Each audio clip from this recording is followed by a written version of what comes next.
యెషయా గ్రంథము 33వ అధ్యాయము 24వ వచనం చూడండి ఒకసారి.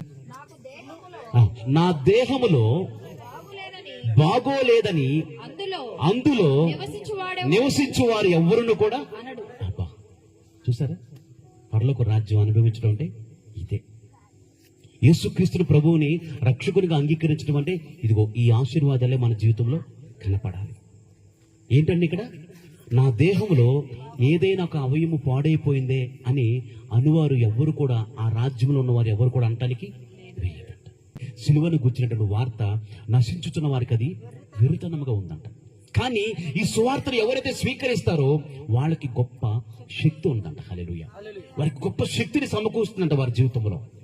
చూడండి ఎన్ని గొప్ప ఆశీర్వాదాలు ఉన్నాయి. చూడండి, దేహంలో ఎక్కడ కూడా అవయము పాడైపోయిందని మనం అనటానికి వీల్లేదంట. ఎందుకంటే ఆయన పొందిన దెబ్బల చేత మనకు స్వస్థత ఉన్నది. చూసారా? దేవుడు ఎలాగూ ఆయన సిలువ ఎందుకు ఎక్కారో మీకు అర్థమవుతుందా? యేసుక్రీస్తు ప్రభువారు సిలువలో ఎందుకు చనిపోయినప్పుడు మీకు అర్థమవుతుందా? యేసుక్రీస్తు ప్రభువారు పుట్టి ఆయన ఎందుకు సిలువను ఎక్కాల్సి వచ్చిందంటే నీ కోసమా, నా కోసమే. ఆయనకి ఏదో లాభాన్ని సమకూర్చుకోవటానికి కాదు. ఆయన భూమిని ఆకాశమును కలుగు చేసినటువంటి దేవుడు.